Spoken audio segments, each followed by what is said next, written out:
Hey guys, welcome back to my channel. Today we're going to be doing a very easy, simple, quick crock pot or pan. I'll kind of give you the explanation for both, vegan chili. So if you'd like to see how to make this very quick dish, keep watching.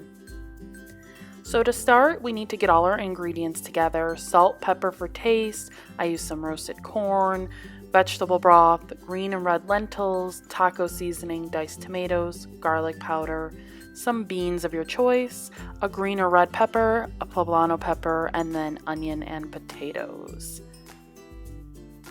The first thing we're going to go ahead and start doing is cutting up our onion. I use a whole onion for this. You can use half or no onion if you really don't want to.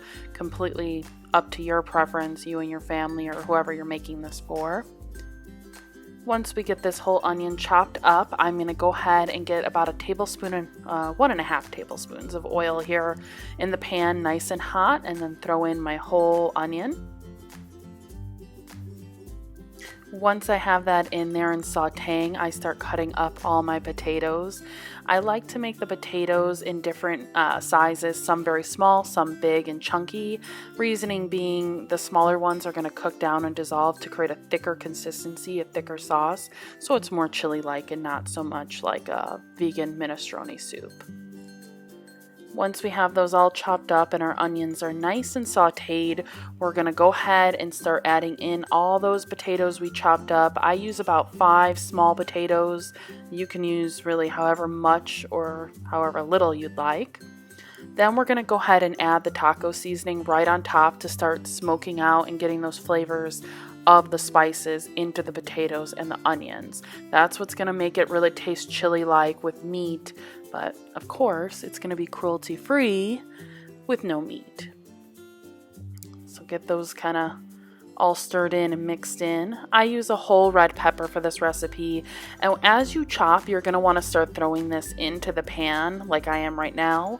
The reasoning being for that is it's going to create moisture so that our spices also don't burn, because burned spices are not going to taste good either. So once you throw the peppers in, they start sweating, creating, a nice liquid, flavorful liquid in the pan to stop our spices from burning.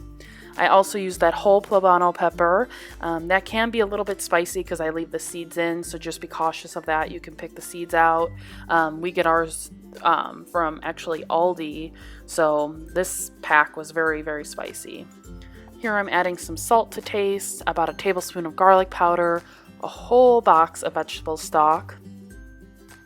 Dumping it in there. If you needed a little bit more liquid, if that wasn't enough, you could always add a little bit more water, but that was plenty.